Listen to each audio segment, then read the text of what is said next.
Very welcome, dear friend, dear Minister Javad Zarif, Excellencies, members of Parliament, ladies and gentlemen, dear friends. This is a remarkably full room. We normally have about 60 people here, but I think we are stretching the limits. There is also another room for those who could not get in here, and this is also webcast. It's an open meeting, and I'm very glad you, Javad, chose to do something which can be received publicly. We very much appreciate the fact that Jcpoa, which has a history of dealing with non-proliferation issues, of course, but also disarmament and trying to achieve diplomatic solutions and prevention, could host this meeting. We have for a long time followed Iranian developments, and we are, of course, at a very serious stage now. The whole standing of the Jcpoa agreement is in question. We hope very much it will survive. It deserves to do so. I was part of the very modest part of the work done during years and years, where Javad Zarif and John Kerry, Federica Mogherini, Steinmeier, Fabius, and all of them were working day and night on this issue. And 2015, when I was at the UN as Deputy Secretary General, this was considered perhaps one of the most important diplomatic achievements, maybe of even historic significance, that we could achieve non-proliferation by a diplomatic process. So much is at stake.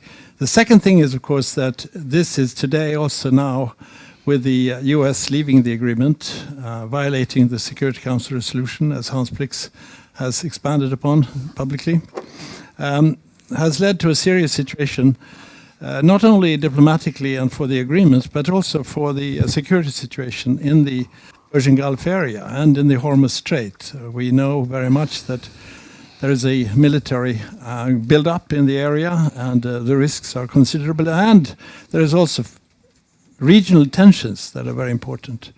The relationship between Saudi Arabia and Iran is a key issue. So I hope very much, Javad, that you, in your introduction to this conversation, that you want. I tried to convince him that this was a lecture. He said no. He wants to make it more informal. That you will cover not only the subject, international law and multilateralism, but also that you will say a few words about the regional cooperation, both in the shorter and in the longer perspective, if you could. So, can I also say this is a personal friend, because I met Javad when he was 28. I won't tell you how old he is now, but it was 1988. And he was the brilliant young diplomat in the delegation when I was a personal representative on the Iran-Iraq war. And we have met thousands of hours and discussed all issues, not least the resolution 598, which was the one that ended the war back in 1988. So, Javad, you're personally, from a personal, professional view, from Cyprus view, and I'm sure also from the government side, I'm glad Annika said the Deputy Foreign Minister is here. We welcome you to this event and ask you to give the introductory remarks. And then I can tell you already now that Javad almost has a masochistic pleasure to take questions, and he is not hesitating to any of them. So just raise your hand and I'll try to pass on the word after your introduction. Thank you. Do I need all these microphones? Well, Bismillah ar-Rahman ar-Rahim, a very good morning to all of you, and it's a great pleasure and honor for me to be back at Jcpoa. I have great respect for this institution as somebody who has worked on disarmament and international security and peace research. I very much value the work that Jcpoa has been doing, and I hope will continue to do with effectiveness. Good to see some old friends and to make some new friends. I look at the faces around, and most of them I know. So thank you very much for having me in your midst. Let me begin by saying how important it is in this day and age to emphasize the role of multilateralism and international law. We live in a global environment where almost no issue can be resolved unilaterally or even bilaterally. We have a global situation where our threats are global and our challenges and opportunities are global. Without multilateralism, we cannot fly, we cannot use the telephone, we cannot use the internet. Without multilateralism, we cannot protect the environment. And let me venture to say that we cannot have security. If we had ideas about deterrence providing our security in a world where non-state actors can have an impact almost as great as state actors on security, deterrence doesn't play such a big role. Multilateral cooperation can address these new challenges.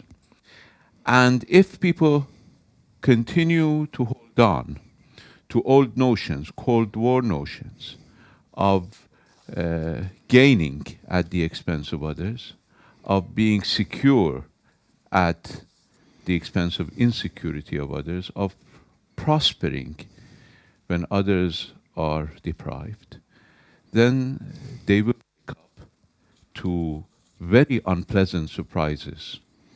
One of those unpleasant surprises was 9/11, where the citizens of the most powerful country in the face of the earth, the United States alone, has a military budget that exceeds at least the next 10 countries combined. And I can venture to say almost, because the next 10 countries are the biggest spenders. Almost all of the world combined. But if you went to New York after 9/11, as many of you I know were in New York after 9/11, you looked at the faces of New Yorkers, you saw that this greatest power on the face of the earth could not achieve security for its own citizens. That is the immediate, fundamental, primary role of a government, to secure its own citizens. And the biggest superpower could not provide security for its own citizens. That is why I venture to say even security has become a global commodity. You cannot have security where there is insecurity in Afghanistan. You now see it in Europe, that you cannot have security and prosperity in Europe where you have waves of refugees coming from Syria, from the rest of the region. We in Iran host 3 million Afghan refugees. We spend a lot of money allowing Afghan children to go to Iranian schools. 400,000 Afghan children this year went to Iranian schools with subsidy. So we understand what is insecurity and what are the impacts of insecurity on you. So multilateralism is not a nicety. Multilateralism is not a choice. It's a requirement on all issues, not just on environment, not just on migration, but on security as well. And what allows multilateralism to work is international law. The rules that enable us to understand what to expect and how to behave are the rules of international law. We don't observe international law because we're good people. We observe international law because without international law, we will have an abnormal, unpredictable future. We all need international law. Of course, I believe in the goodness of human beings.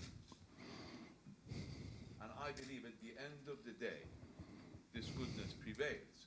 But observance of human rights, I will deal with human rights too.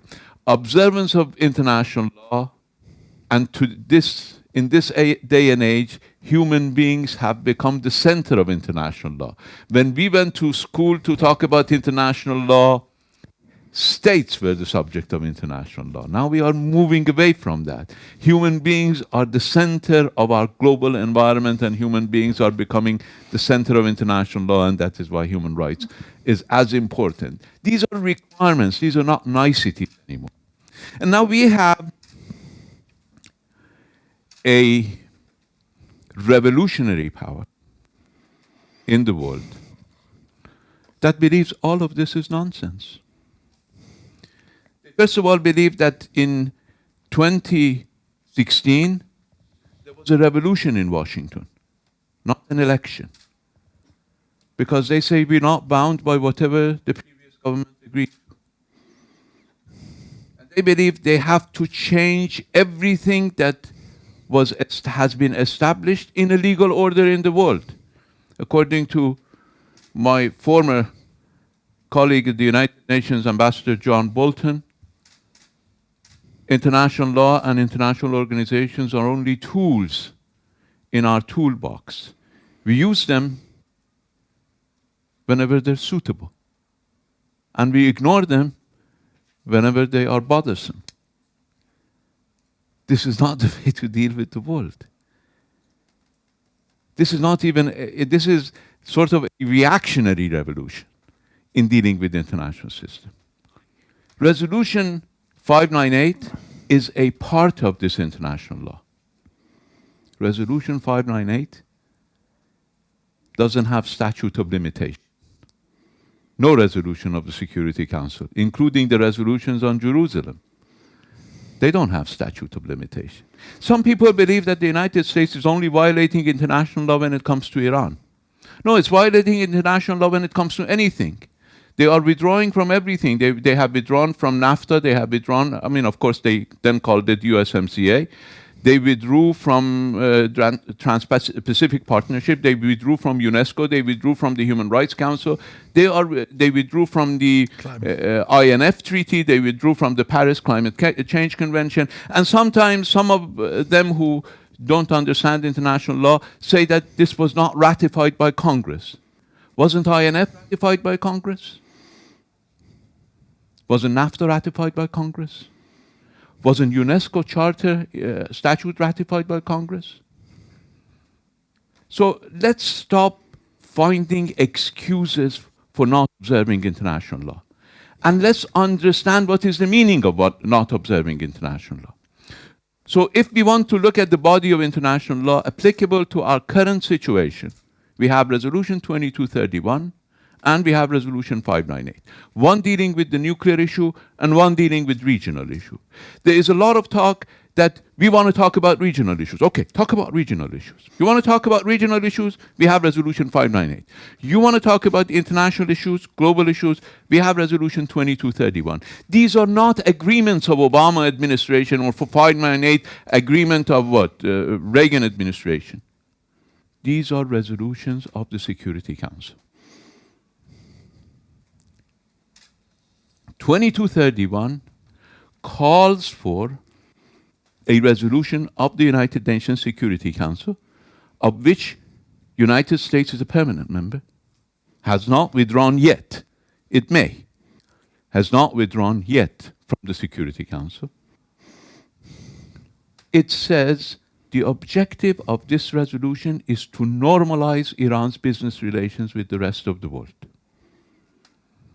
Now, Iran, according to 15 reports of the IAEA, and Hans Felix is here, has complied with Resolution 2231 and with the Jcpoa. Even 5 IAEA reports came after US withdrawal. It still showed that we complied. And the United States simply decided to withdraw. Jcpoa, the nuclear deal, and 2231 were not negotiated based on naive mutual trust. They were negotiated based on hard-headed mutual mistrust. And that is why Jcpoa is not a 2-page document with my lovely friend. it is 150 pages of detail, including details of what we do if the other side does not comply. That is 2231 and Jcpoa have a chapter on how to deal with non-compliance, have a chapter on how to deal if we have imperfections, if we have lack of clarity. And we have used that. We have used the mechanism in Jcpoa. It's called the Joint Commission. We have convened every 3 months a meeting of the Joint Commission at the level of deputy foreign ministers or political directors, and we have convened meetings of the Joint Commission at the level of ministers at least 5 times, if I'm not mistaken. So, if the United States is calling for negotiations, there is a framework for negotiations that is in place. They cannot use this as a toolbox, as Bolton says, whenever it suits them. It's there. I mean, it's not a photo op, but it's there. It's a negotiation platform. And even the Trump administration participated in that negotiation platform until April 2018. Brian Hook, who now champions unilateralism, was a member of that Joint Commission. And he believed, when he last met my deputy in April 2018, that they'll be meeting again, not knowing that his boss would simply pull the carpet from under him, and then he would have to defend unilateralism instead of multilateralism. We had the mechanism is in place. And we had a mechanism for remedy. If Iran violated its commitments initially, the remedy for the Western countries, particularly for the 3 Western permanent members of the Security Council, would have been to take Iran to the Security Council for snapback. But if the other side, because, I mean, this is an agreement, this was not a diktat. This was a mutual agreement. We did not dictate it to the other side, obviously, but the other side obviously did not dictate it to us, to some people's chagrin. And if the other side violates the deal, we have a right as a remedy to reduce our commitment to the deal. This is written in the deal. That tells you that this deal was negotiated with open eyes, not with naivete. So what is important is to use the mechanisms in the deal. Now, even after 15 months of the United States withdrawing and Europe failing to comply with its obligations, we did not decide to withdraw from the deal. We use the mechanisms in the deal. That is why international law is there to make your behavior predictable. Unpredictability is not a plus. Mutual unpredictability will lead to chaos, because President Trump cannot expect to be unpredictable and expect other people to be predictable. Unpredictability will lead to mutual unpredictability, and mutual unpredictability is chaotic. And nobody will be able to live in a chaotic world. We will be back to Hobbesian state of nature.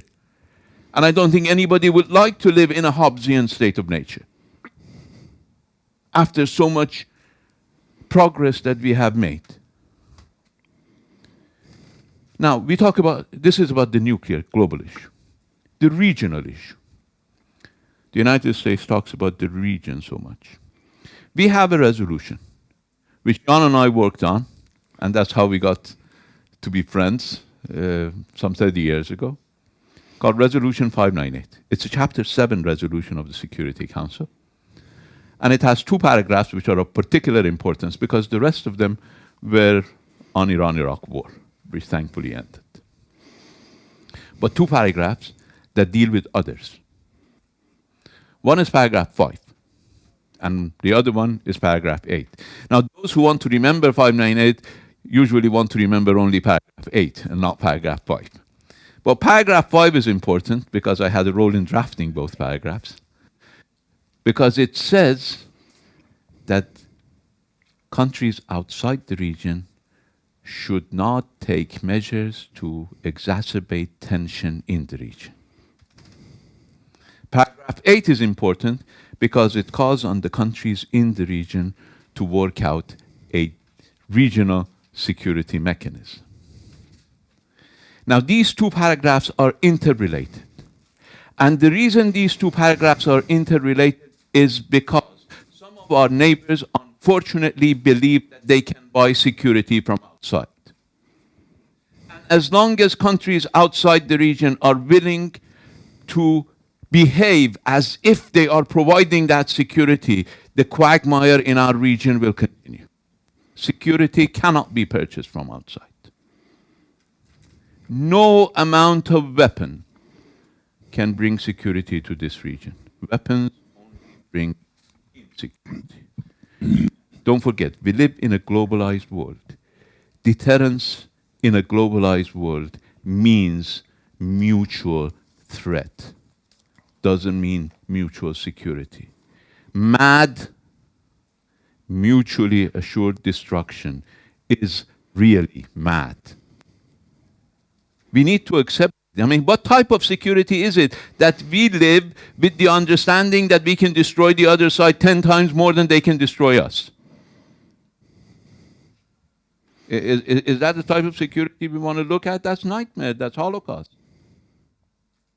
It's not security. Security in this region will not be attained by $100 billion a year of Western military sales to our region. They want to talk about security in the region? Start stopping pouring weapons into our region.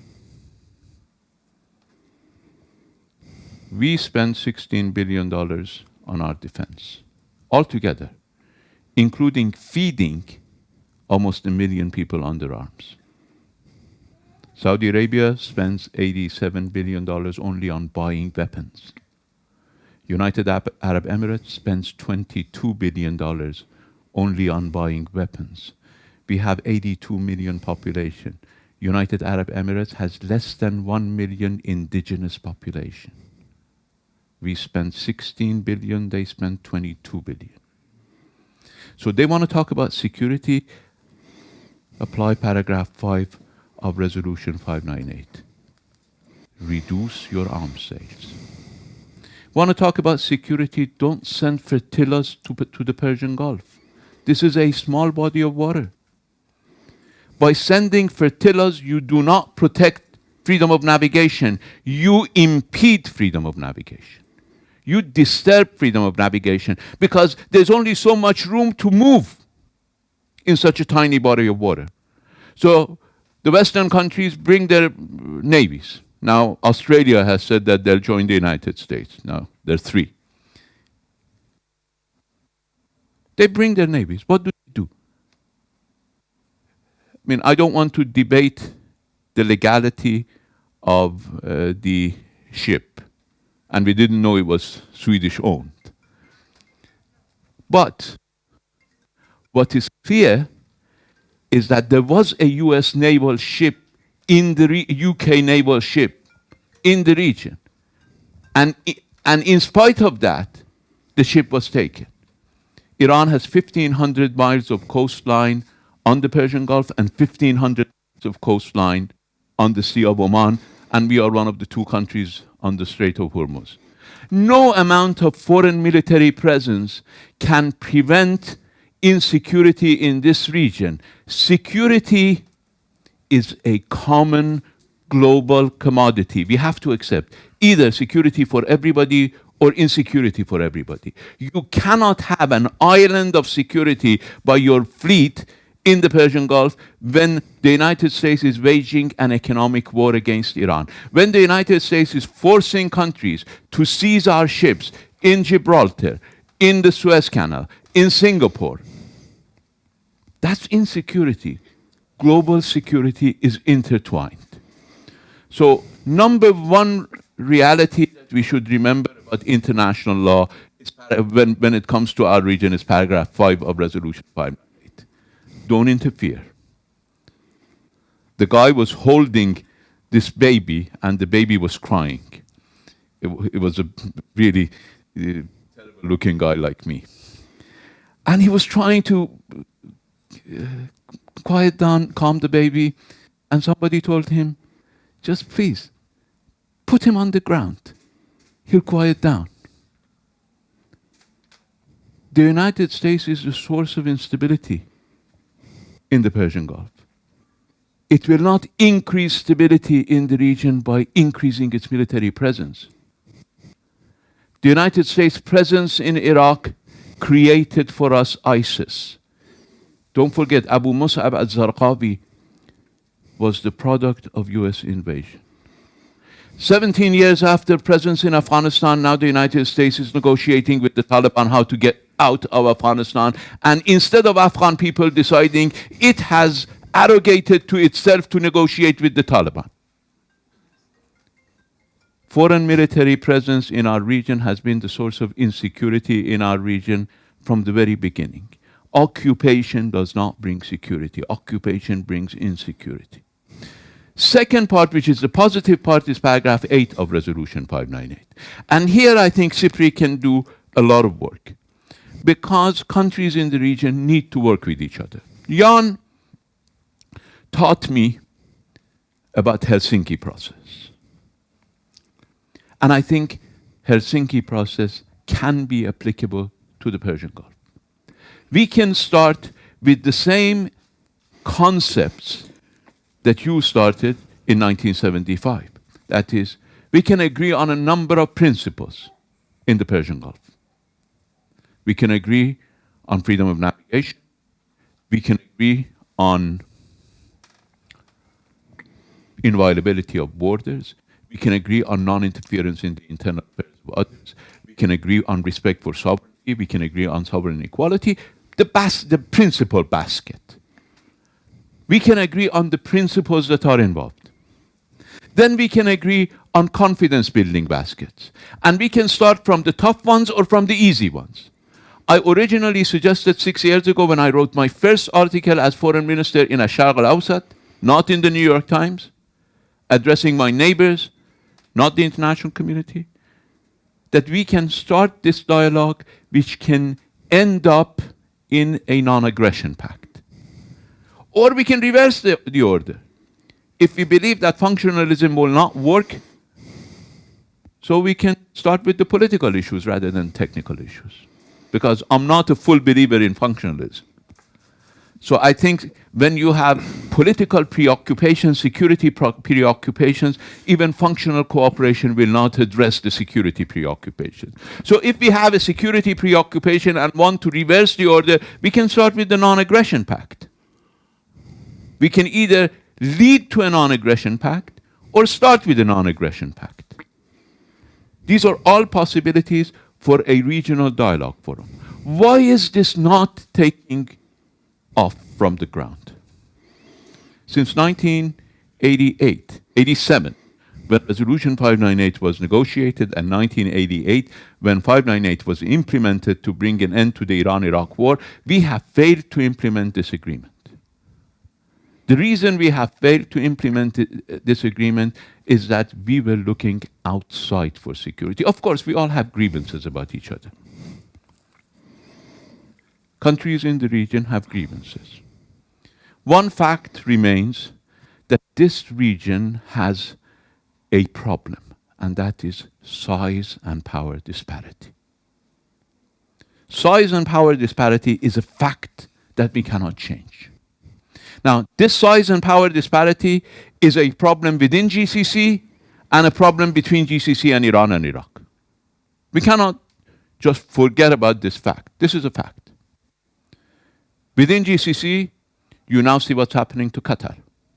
Our Kuwaiti friends have tried several times to bring the various parties together, and they haven't been able to convince UAE, Saudi Arabia to come on board. Size disparities here would create anxieties. There are border differences, territorial disputes between almost every single member of the GCC. And there's obviously a size and power disparity between GCC members and Iran. We cannot neglect that. We cannot base a future arrangement on wishful thinking. How can we address size disparity? Do we address size disparity by trying to buy security? Well, we tried. I mean, the countries in our region tried to buy security from Iraq. Some of you may not want to remember, but they paid, Saudi Arabia alone, paid $75 billion to Saddam Hussein to provide him security against Iran. Where was that money used? Part of it was used to bomb us with chemical weapons and all of that, but most of it was used when Saddam Hussein invaded Kuwait. That was the first experiment with purchasing security. Second experiment with purchasing security is what's been happening since first US invasion of the region, and then the second US invasion of Iraq. People are paying for it. The outcome has been insecurity in the region. Nobody in our region feels secure. According to President Trump, US has spent $7 trillion in our region. No security for the United States, no security for the countries in the region. And we expected this. We predicted this. Now we can continue accusing each other. We can continue saying that Iran has two faces. One face is Javad Zarif, the other face is Qasem Soleimani. But I suggested to Saudi Arabia in 2013 that if you believe that I'm only one face of Iran, I'll bring you both faces. I'll be ready to negotiate with you with Qasem Soleimani. And you know what the response was? From the very prudent former Foreign Minister of Saudi Arabia, my late friend, Saud al-Faisal. At that time, we knew each other for over 30 years. And he sent me a sentence in reply. Arab world is none of your business. Now you see whether Arab world is any of our business or not. We are in this region. We didn't come 6,000 miles away from this region. We have been in this region for 7,000 years. Our first city in Iran was built 7,000 years ago. We have 7,000 years of city civilization in this region. We're not about to go. This is our region, as much as it's your region. Our neighbors should accept that this is our collective region. And we need to work on it collectively. And we are ready. And we believe that's the only recipe. So, to make it short, we want to deal with the nuclear issue. We have a rule of international law, not its signature of President Obama, but a rule of international law that is Security Council Resolution 2231. You want to deal with regional issues in our immediate neighborhood, we have Security Council Resolution 598. Iran is ready to deal with these problems based on international law because we believe there is no other possible way. Thank you very much. Thank you.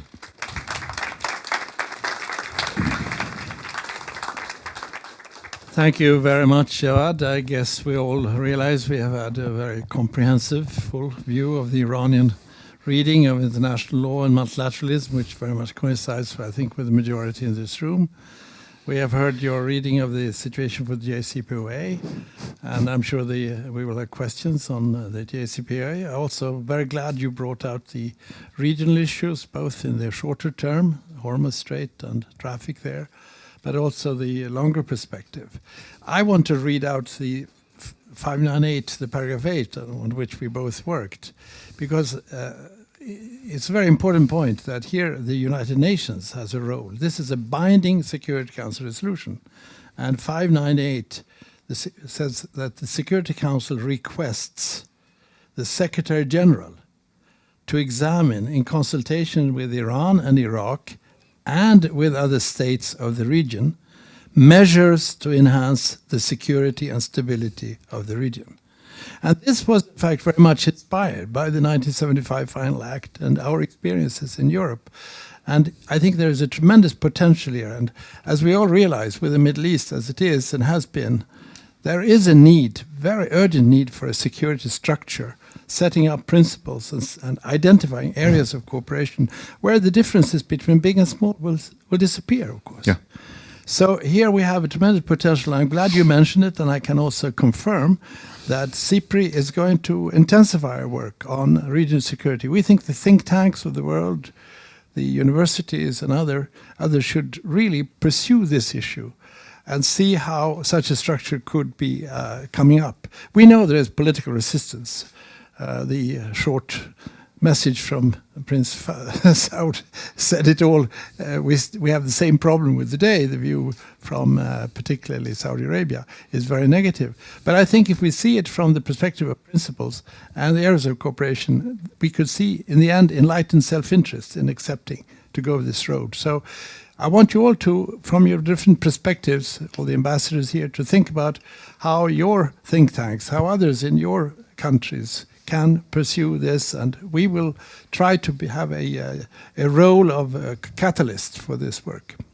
So I'm sure that I think there are not any representative of the Trump administration who could respond to some of the issues they raised, but I'm sure there will be questions of different quality here. They'll tweet. I saw a member of parliament having, the age range in this room is, what is it, 5 months, 6 months? 8 months. 8 months to, Hans, you're 91. Right? Yeah, it's a good start for becoming Prime Minister. So stand up and ask your question, and then I saw some others. Yes. Thank you so much. My name is Ludwig. I'm a member of parliament. Dr. Sirif, one of the sources of international law is international custom or comity, which is the type of external and domestic behavior seen as befitting civilized states and as promoting peaceful international relations and human rights. In 2016, the United Nations General Assembly expressed serious concern about Iran's high rate of executions without legal safeguard, frequent arbitrary detentions, persistent use of torture, harsh restrictions on the freedom of assembly, opinion, religious belief, as well as continuing severe discrimination against women, as well as ethnic minorities. A recent example of this is a woman named Sibede Farhan, with reservation for the pronunciation there, of course, who was convicted to 6 years in prison and to be tortured with 76 lashes for the crime of expressing a political opinion. Now, my question is, how can Iran expect others find it credible when it calls for the importance of international law, as long as it keeps up this barbaric oppression of its own people? Thank you. Well, I would be a bit more respectful when we talk about other countries. But you see, that resolution in 2016, a country was one of its most vocal supporters. You know what that country was? The same country that chainsawed its journalist in Turkey. Saudi Arabia is one of the most active supporters, spending money, persuading people to vote for that resolution. It voted positively for that resolution. When the United Nations started adopting these resolutions against Iran, one of the countries that was then most vocal in supporting them was Iraq, under Saddam Hussein. Until 1991, there was no single United Nations resolution against Iraq. Then in 1990, when Iraq invaded Kuwait, the United Nations decided to appoint a special representative for Iraq. This next year, It called the Iraqi situation of the human rights the most barbaric in the world. Why did I lose this? Use this one instead. Okay, that's easier because it's a Constant, yeah. I hope it works. Huh? I hope it works. Well, it will. I hope so. Let me put this down. So, don't blame me if I don't give too much credit to these resolutions. Saudi Arabia has the worst human rights record in the world, and it hasn't been given a single resolution in the General Assembly. Iraq, before invading Kuwait, was a perfect supporter of human rights, working against Iran, and after it invaded Kuwait, it became the worst oppressor. So these are realities. Don't quote for me from a resolution of the General Assembly, which is not obligatory.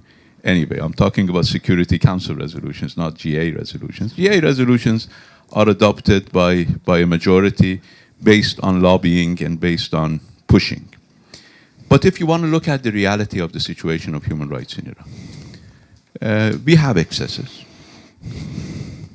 There are violations of human rights in Iran, and we are the most vocal critic of those violations.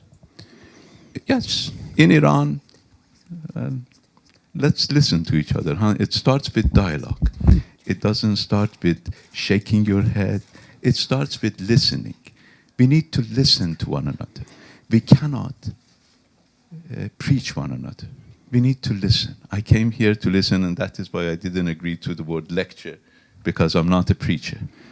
I believe we need dialogue, and I think we all need dialogue. Let me just say that in Iran, the judiciary is independent. Today, two of my colleagues, two members of Iranian cabinet, are being tried by our judiciary. That tells you how independent the judiciary is from the executive branch. But also look at the reality in our region. Which country in the region depends on its people for its security? Which country in the region depends on its people for its stability? It's only Iran. Everybody else has an umbrella elsewhere. And now, can you come here and tell me, because these guys outside are shouting, that we oppress these people, we're barbaric, we keep them under oppression, and they still support us? 73% turnout in every election, and it's not mandatory in Iran to participate in elections. They'll tell you that if you don't participate in the election, they'll cut your subsidies. That's nonsense, because 27% of the population don't participate in the election, and there are no drawbacks against them. 73% of the population participate in presidential elections and vote for their next government. Without them, we're nothing. Now, these guys who are standing outside, ask any of them to come to any Iranian meeting and see if they can survive it. They won't survive a minute of it, because you know what? They worked with Saddam Hussein when he invaded Iran. They worked with Saddam Hussein when he bombed the Kurds with chemical weapons. They cannot even live in Iraq anymore, because the Iraqi people will eat them alive. They have committed 17,000 terrorist operations, not against officials, against ordinary citizens in the street, against bakers, against shopkeepers, against shoemakers. I mean, the names are there. We are prepared to talk, to have a serious conversation. But a serious conversation requires mutual respect. I don't talk about right-wing atrocities here in Europe, just sort of murdering innocent civilians because they're Muslims. You know what happened in Norway. You know what happens in Denmark. You know what happens elsewhere. I don't call them barbaric. I don't call the government barbaric, because that type of situation occurs in those countries. We need respect. Believe me, we need respect. If we engage in dialogue, there'll be a lot that you need to learn, and I hope your son will learn too. Thank you. We have Tarja Kronberg, and then we have Kerstin Lundgren from Parliament. Tarja from CIPRI. Yes, Tarja Kronberg from CIPRI. I would like to return to multilateralism, and recently the US has left many of the arms control treaties, and maybe the non-proliferation treaty is the only one they still support and will continue to support. But if the Jcpoa collapses, it will have a lot of impact on nuclear diplomacy and also on the NPT. And so my question to you is, I know that there are voices raised in your country against asking questions about the NPT. What are the Iranian concerns in relation to the future of the Nuclear Non-Proliferation Treaty? Well, I think we should allow a couple of questions so that we... Okay. We'll take Kerstin Lundgren. So let me write it down somewhere. No, you don't need to write. You never take notes. No, come on, I have to remember the question, NPT. At least I put NPT. Okay. So that I won't forget the question. Okay. Oh, okay, thank you for listening. I'm back here. Okay. Yeah. And of course, standing up for respect is important. Respecting women's right is also important. And we are, as you were well aware of, following closely brave women in Iran taking their stance officially, and applaud them. And I hope you would do the same and respect their voices and not put them in jail. But actually, when talking about international law, my question is also about freedom of the sea. And yeah, and UNCLOS. And I try to see if you have ratified that treaty. Couldn't find it. Perhaps I didn't look closely enough. But freedom of sea is important for small countries and for Sweden. And when looking into what has been ongoing in your region, I also looked whether you have taken steps to judicial actions due to the treaty UNCLOS. But I haven't seen anything of that. So I would like to have some comments on that. Thank you. So we have three questions. NPT. Okay. On NPT, well, I mean, for the time being, the United States doesn't have any problem with NPT. As soon as you start pushing them on paragraph 6, then they may withdraw. Because paragraph 6 calls for discussion in good faith of nuclear disarmament. You remember Iran plus the entire non-aligned movement from 91 to 94 insisted that in order to renew the non-proliferation treaty, we needed to get commitments from the nuclear weapons states of a date for nuclear disarmament. Unfortunately, we were left alone. Only 18 countries in 1995, before the Extension and Review Conference, remained with that conditionality, which was originally the condition of all non-aligned states. And we were in minority, so we couldn't get our position across. Then the International Court of Justice ruled in 1996 that negotiations in good faith for nuclear disarmament is a legal obligation of the nuclear weapon states of the NPT. Unfortunately, we don't see any of those negotiations. In fact, the conclusions of review conferences on not expanding reliance on nuclear weapons have not been observed by the United States and its allies and other nuclear weapon states, particularly US, that is now expanding its reliance on tactical nuclear weapons and on new generations of nuclear weapons. So I think NPT is a cornerstone of international legality on nuclear weapons and on nuclear non-proliferation, and we will continue to be committed to non-proliferation. On women's rights, you see, in Iran, women have a right to vote, women have a right to hold office, women have a right to be elected to parliament. Well, there is a dress code in every country, and there is a dress code in Iran. That's the rule of law. You change a law through the legal mechanism. You don't change the law by objecting to the law in the street. There is a legal mechanism for changing the law. And obviously, in every law, there are people who are opposed to it. You may like it or dislike it, but that's the rule of law. You cannot violate the law. It is as if you don't like a traffic light and you pass it, and then people give you a ticket and you say, I don't like this law, this is my freedom. It's a law. A law is a law. You may not like it, it might be a bad law, but it's a law. Law has to be observed. Over 60% of our college graduates are women. The best professors are women. Medical doctors are women. Women have a role. I mean, your ally, Saudi Arabia, just allowed women to drive and you're celebrating. I mean, in Iran, women own the street. And we have a problem. Since I became foreign minister, I appointed a woman as deputy foreign minister. I appointed a woman as ambassador. Second time in Iranian history. And the head of the Human Rights Office. I have the head of my Human Rights Department, who is a medical doctor and an international law scholar, who is here with us. My next ambassador to Finland is going to be a woman. Our ambassador to Brunei is a woman. Our ambassador to Malaysia is a woman. Our ambassador to Denmark will be a woman. So we're moving.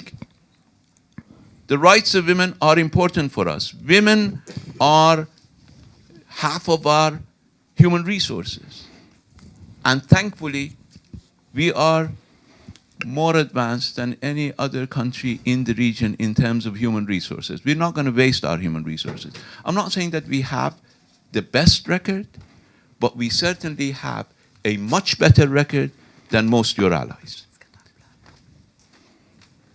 You see, when I talk about human rights, and I see Western countries talk about human rights and continuing to deal with Saudi Arabia, after they butchered the people of Yemen and butchered Khashoggi in their consulate, literally butchered Khashoggi in their consulate in Istanbul.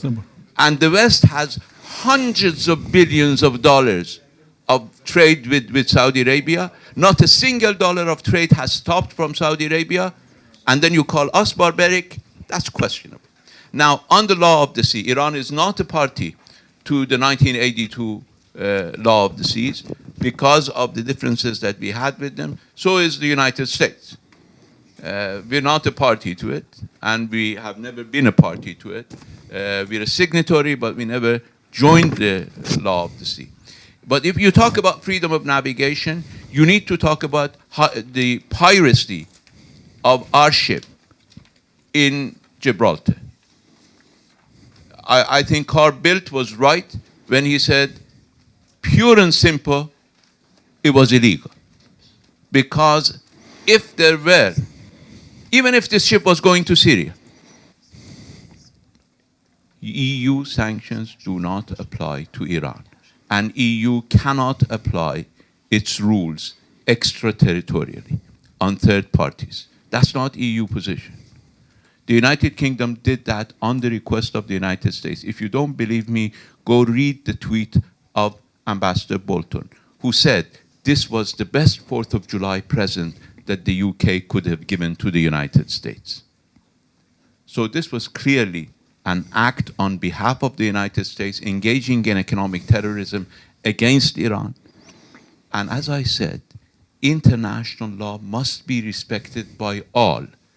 Only means that would guarantee the implementation of international law is reciprocity. International law, multilateral agreements cannot be applied unilaterally, as they cannot be abrogated unilaterally.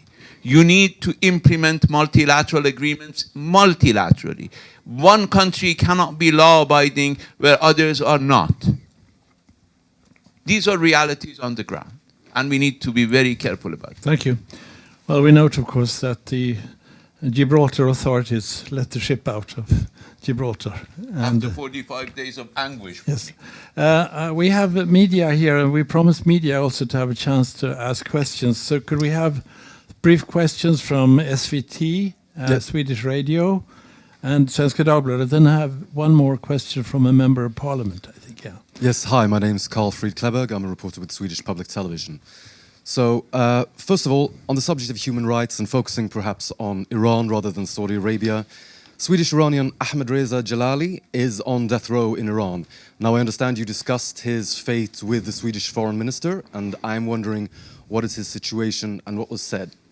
Secondly, you have said previously that European countries, with regard to the Jcpoa, have made nice statements, but they have not been followed up with action.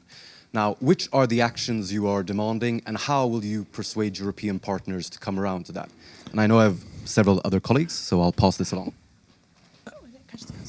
Do you want to take Yeah, the since you have the camera rolling, you could answer directly, Javad. Yeah.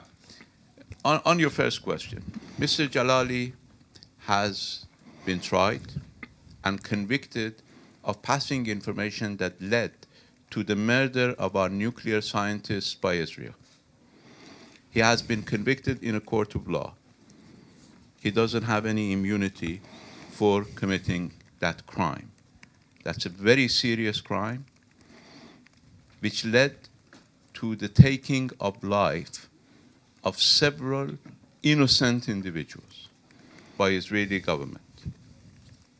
This is not a charge, this is not an allegation, and no one is disputing this. This is a reality. We have done our best. As I said, our judiciary is independent. We discussed this with the foreign minister, and we have done our best to ease the situation. And as you know, he had the death penalty. Death penalty is legal in Iran as it is in many other countries, including the United States.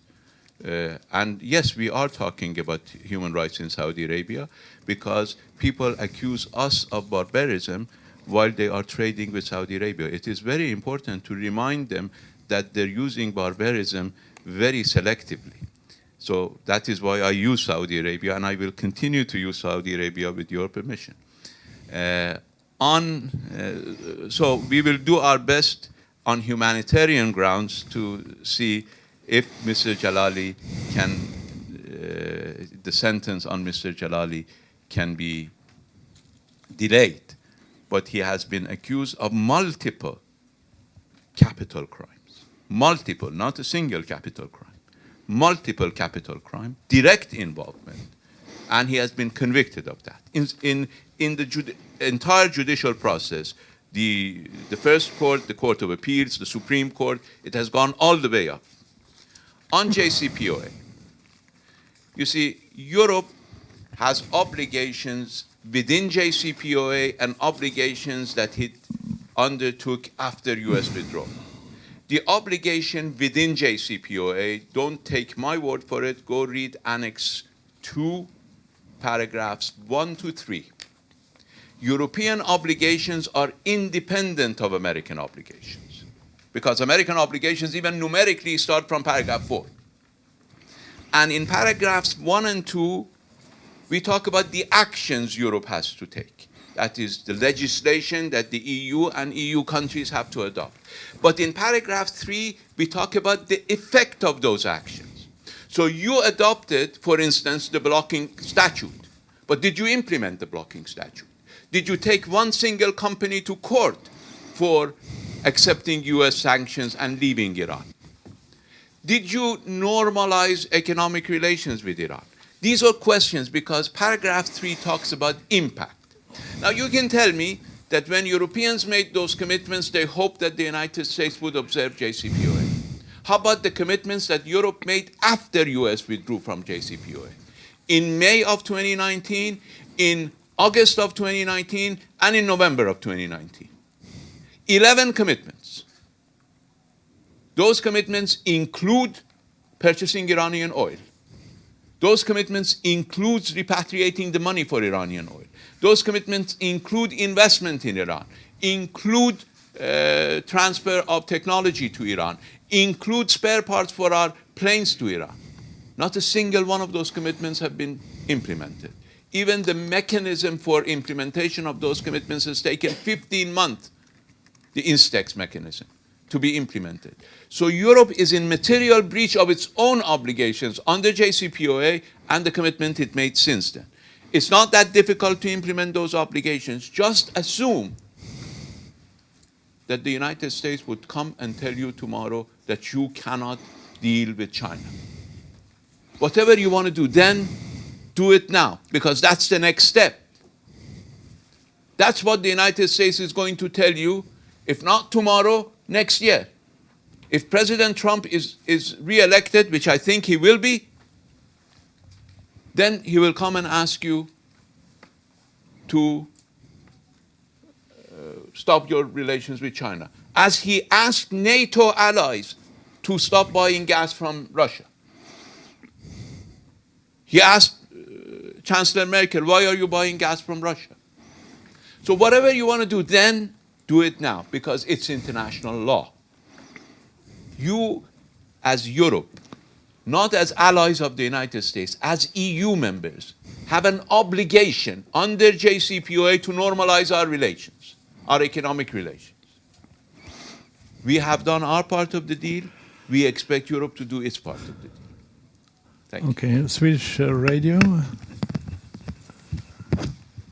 Yes, Katja Magnusson, Swedish Radio. Concerning the nuclear agreement, Iran seems to be increasingly impatient. First, what would be your next step concerning the agreement? And secondly, how big is your interest to have a new negotiation with Mr. Trump and the United States concerning this agreement? Well, as I said, the nuclear agreement was negotiated with open eyes. So we didn't trust each other. We knew that one or the other party might violate the agreement, so we put mechanisms in the agreement how to deal with violations.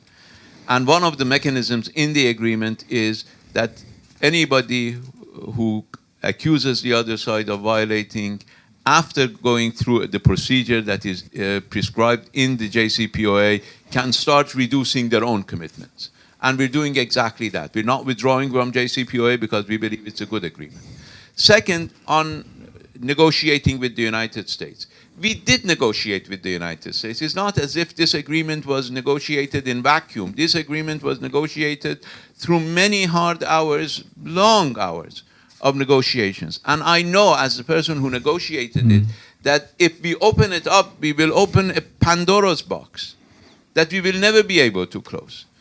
That's why we are prepared to help the United States come back to this agreement, but we cannot allow an agreement that was fully negotiated to be opened up for renegotiation. Thank you, Svenska Dagbladet. Yes, hello. My name is Jesper Sanden, and I'd like to ask you, in July, Iran started to take steps away from the commitments in the JCPOA, and you've threatened that you've taken further steps away from it in September if Europe and the other partners of the Jcpoa don't do more to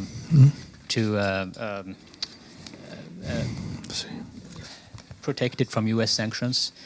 If you do that in September, don't you think that you threatens? I mean, Europe might leave the Jcpoa themselves and introduce new sanctions against Iran. What would you have gained then? And another question. I thought you said just before that you didn't know that Stena Imperio, the ship, was owned by Swedish. Would it have made a difference if you had known? I don't know. I just stated the fact that we didn't know. But it was carrying a British flag, and in international relations, the flag is important, not ownership. On JCPOA, as I said, we're not moving away from JCPOA. We're working within JCPOA. United States moved away from JCPOA. It's not us. We're working within JCPOA, and I do not think the Europeans have that remedy, because any lawyer will tell you, if in law you provide a remedy for a wrongful act, you cannot take a reciprocal step against the remedy. If Europe had seen a violation from Iran initially and would have snapped back the sanctions, then it was a remedy against our wrongful act. The reduction of our commitments in Jcpoa is our remedy against their wrongful act. So they cannot make that a cause for new action legally. So we will take the next step, but we are, you see, the important characteristics of the steps that we have already taken, although they are important steps, but they can be reversed within hours, not days. And we have said, as soon as Europe starts, not the US, if the US comes back to Jcpoa and lift the sanctions, then so much the better. But even if the US doesn't come back to Jcpoa, and Europe simply implements its part of the bargain, then we will immediately, not within even days, within hours, reverse to the original state. So that's an option before our European partners. Okay, Member of Parliament, Marcus Fickel. Thank you very much. Take the microphone. Of course. Thank you very much, Dr. Zarif. With reference to the September or the 9/11 attacks in the US, you started out today by talking about the fundamental role of the government to protect its own citizens and maintain the security of its people. You also said that you believe in the goodness of human beings. At the same time, people in Iran who happen to have feelings for other people of the same sex are being hanged and murdered by the government simply for their feelings. And I have lots of colleagues and friends who are homosexuals, but they're ordinary people just like you and me. They're getting murdered by the government simply because of their feelings. And like my colleague here said earlier, there are other examples of how citizens of Iran are being harassed and even murdered simply for using their fundamental rights of freedom of expression. They do not have the freedom to be themselves unless it fits the Islamic law according to the Ayatollah. Now, I'm lucky to have this freedom, and I'm lucky to have the possibility to criticize your government and my own government, of course. But it's simply because I'm not Iranian. It's simply because I'm Swedish. And I know, Dr. Zarif, that you did admit that there are human rights violations in Iran. At the same time, how can you speak of peace, security, and freedom, of protecting fundamental rights in and outside of Iran when you see this happen?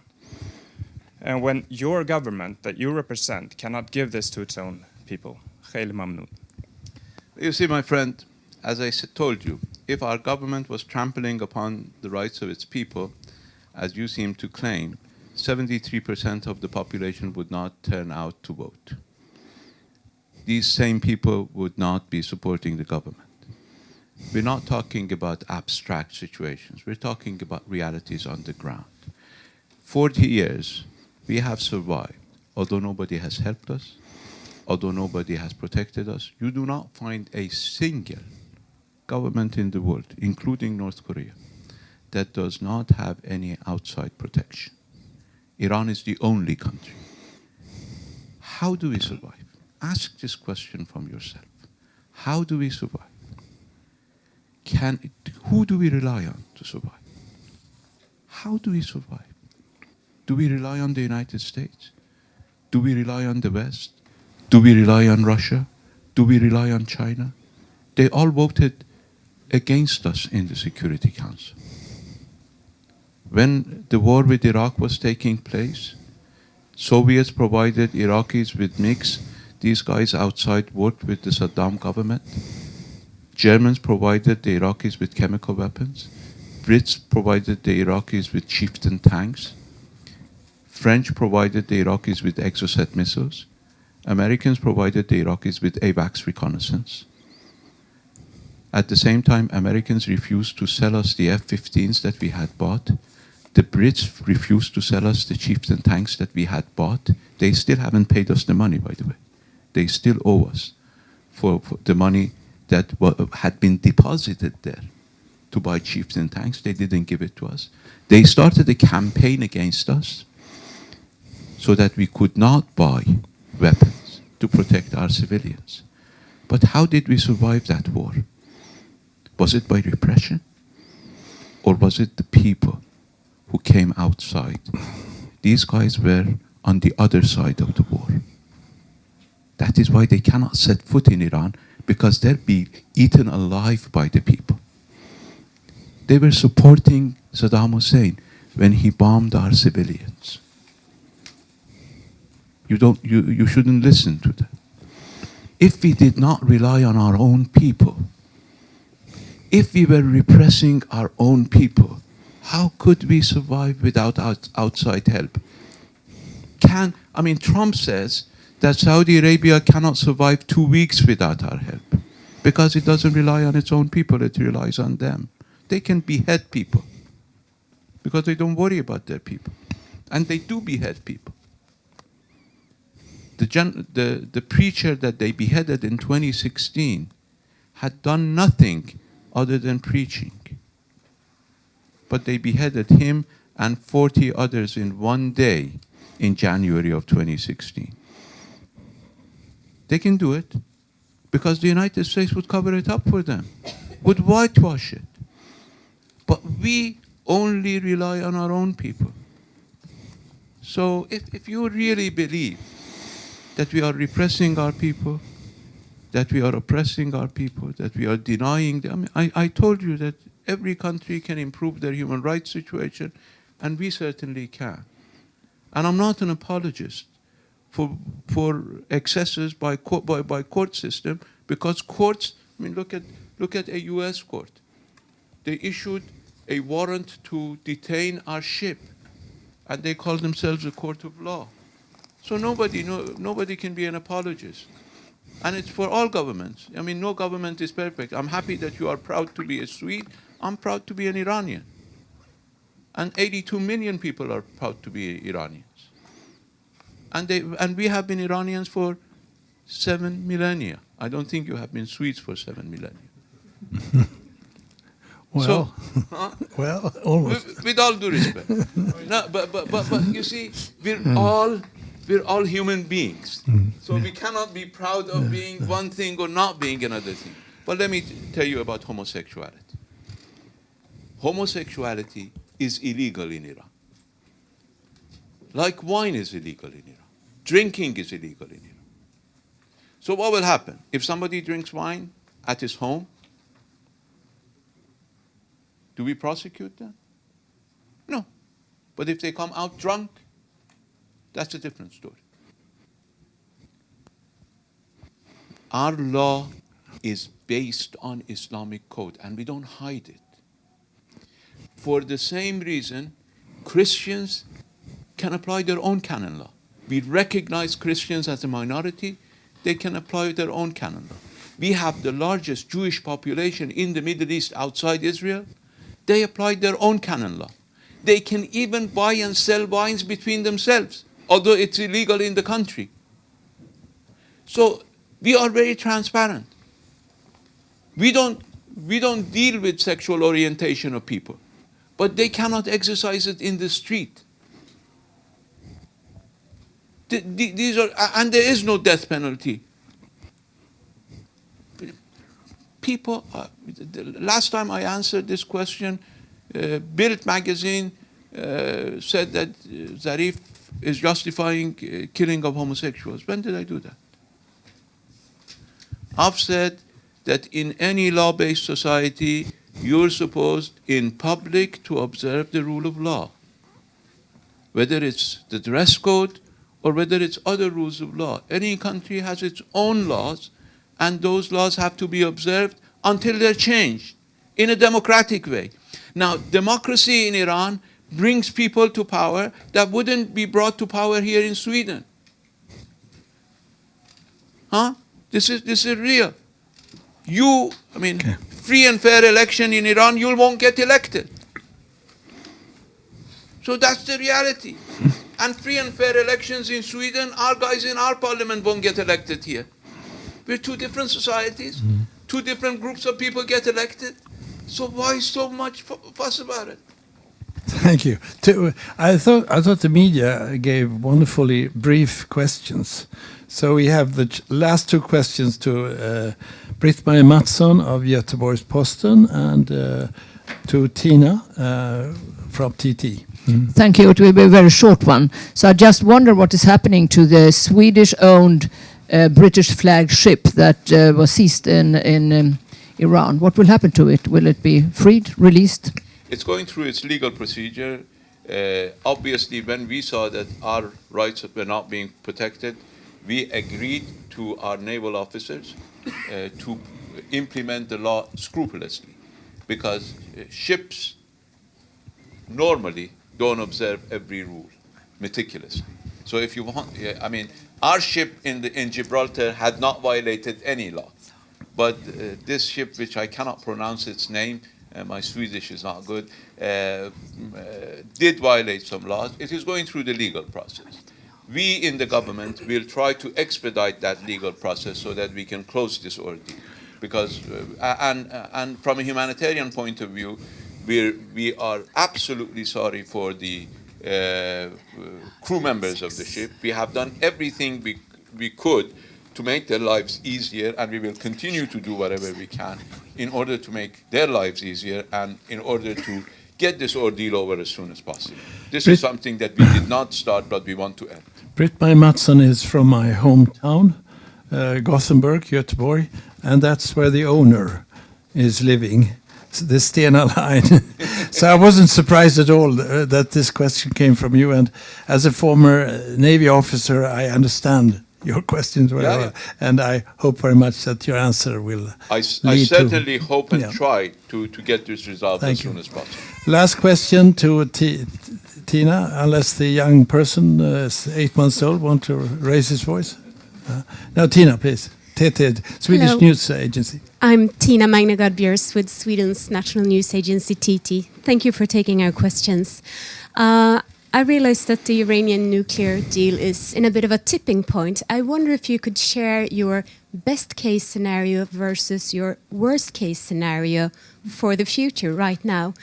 And as a follow-up, you've already spoken about Dr. Jalali, but I also know that you understand that it's a case that awakens very strong feelings here in Sweden. Is there anything that you want to say to the people who are very concerned about him, about his health, or maybe to his family? Thank you. Well, let me start with the second issue. You see, the people. I met the wives and children of those murdered because of the information that Dr. Jalali provided to the Israelis. They're also families. They're also kids. These people were murdered without any crime. So just like Dr. Jalali's family, who have committed no crime, and I can sympathize with them, these families committed no crime. Small girl this size came to greet me when I came back from the nuclear negotiations because her father had given his life for what I was trying to resolve. So this is heartbreaking. But he has committed a grave, grave crime. And grave crimes cannot go unpunished. Now, we all try to be compassionate, to have mercy, because we expect our God to show mercy on us. In Islam, we say, if you want your God to pardon your sins, you should pardon the sins of others. So we're not a revengeful people, but we need to protect the laws and protect the lives of our own people as well. That's the message that I can give to Dr. Jalali's family, and I hope that they will be able to pass this ordeal. On my best and worst case scenario, obviously the worst case scenario is war. War is a lose-lose option. everybody will lose in a war. Only the degree of loss is different. So there are no winners in a war. Everybody loses. Some lose less, some lose more. And it's a very insane competition to start something that you know you're going to lose, but just be happy that you're losing less. Best scenario, I think, for the world is not for Donald Trump to come back to Jcpoa, but for the rest of the world to wake up to this threat and start dealing with it before it becomes pervasive. I think even self-interest would require everybody, and even long-term self-interest of the United States, that this trend of unilateralism should come to a stop. And I think if Europe is brave, it's brave for itself. It's not doing any favor to Iran. We will survive. Our economy has stabilized. Our inflation is down. Our currency has regained a third of its value. Our growth has restarted. Last year we had serious decline. Now our growth has restarted. So we will survive. And we are least dependent on international economy for our growth because the US has pushed us to the margins in the last 40 years. But those of you who are dependent for your livelihoods on a rule-based international financial system are going to lose if this were to continue. So the best scenario would be for Europe to wake up. Thank you. There's a 1 minute question and if you say 1 minute answer from Dagens Nyheter. You won't get. Hi, my name is Ali. I'm an Iranian Kurdish photojournalist. And I should say I do not agree with you in one word, because I'm an Iranian citizen and you say that you want to protect your people. And as a Kurdish journalist, I've been discriminated in Iran. I've been arrested and I've been called spy, and they said journalists and spies are the same because you are selling information. And you saying that you're protecting people, but Kurds in West, they are getting shot every day and they're being killed, and you're not protecting them. Are you representing the Dagens Nyheter? Yes, I am. I just wondered. I want to ask you how do you protect your people when you're shooting them? Thank you. Well, the Kurdish people in Iran have been fighting in the war fronts, have been working with the government. Iranians and Kurds have been relatives for centuries, for millennia.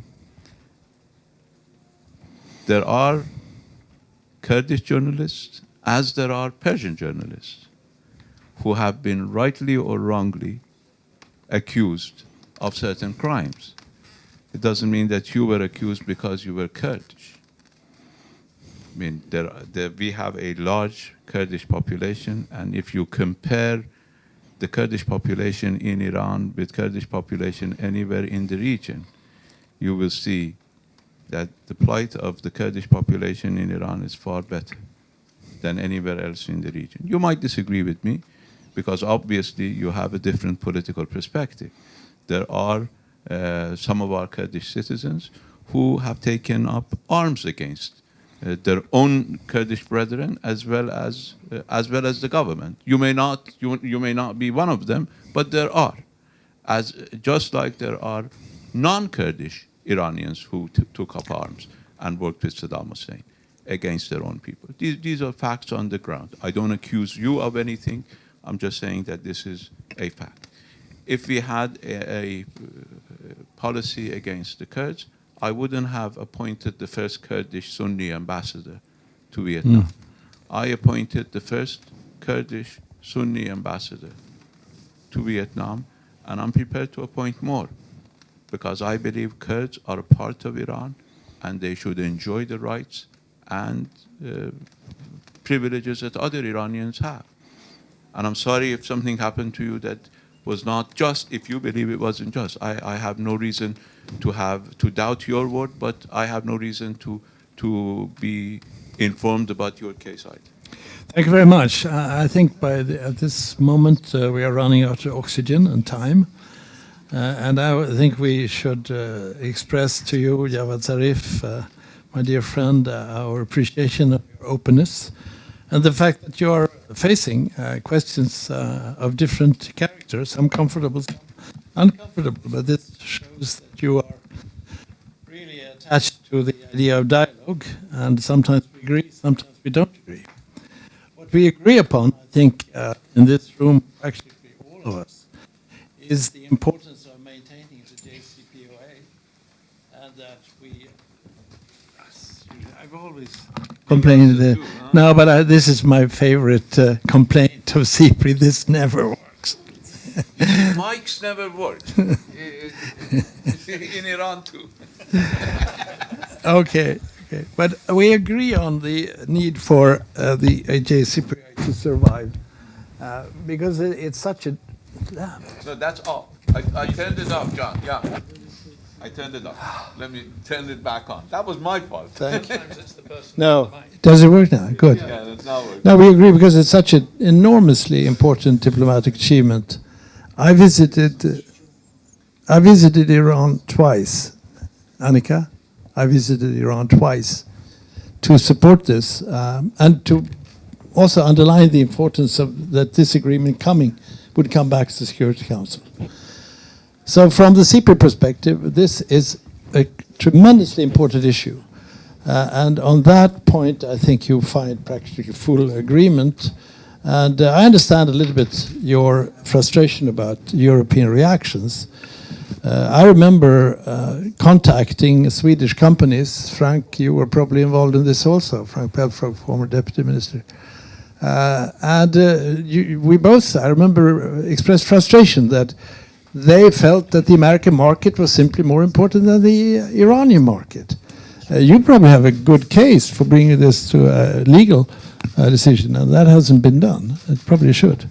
But that really gave a sense of disappointment also among governments in Europe. You should know that. And I think the Instex mechanism is a way of trying to develop a method which could later be expanded both to Russia and China and to different other types of merchandise. I know you are particularly interested, of course, in the oil sector.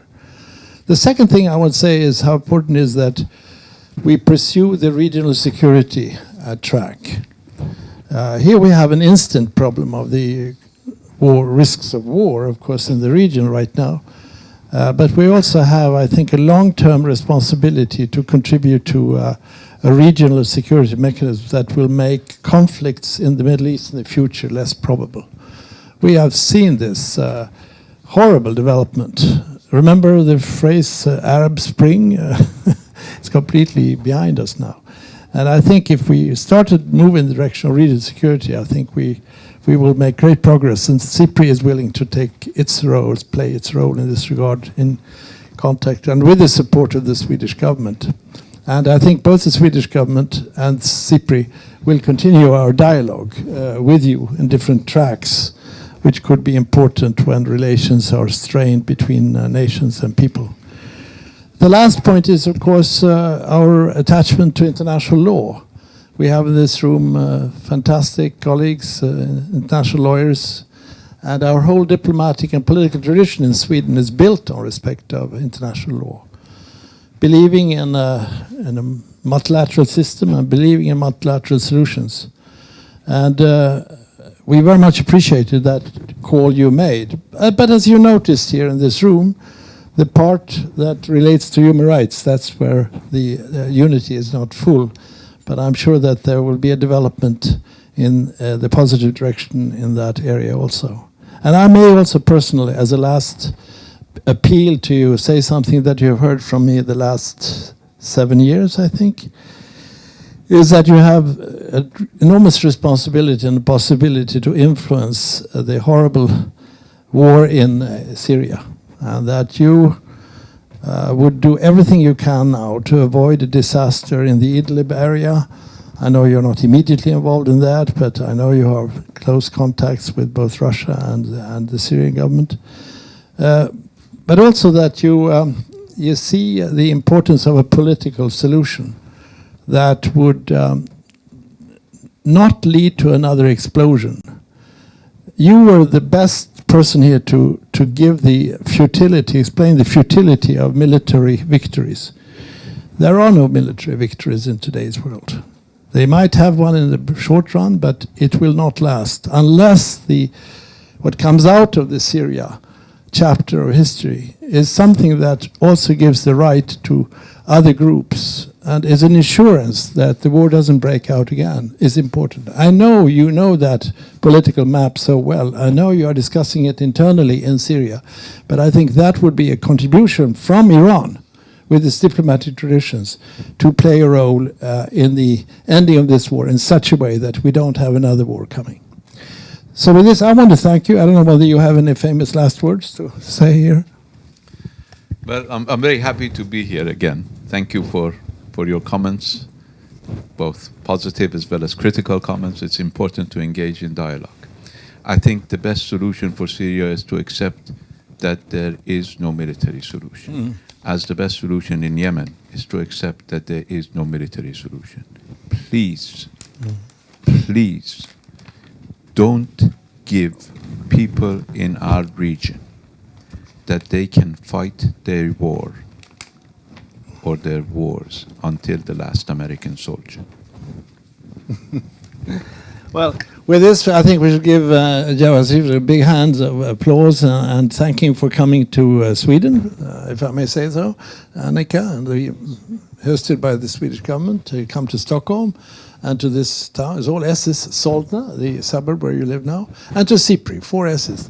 And you're welcome back, as well as your colleagues, different areas that you represent. Afghanistan, human rights, I see some of you here. And we are all in favor of dialogue. And in that spirit, we were so grateful that you were so open and clear in your presentation. So, thank you. Thanks, Jan. Wonderful. You did it so.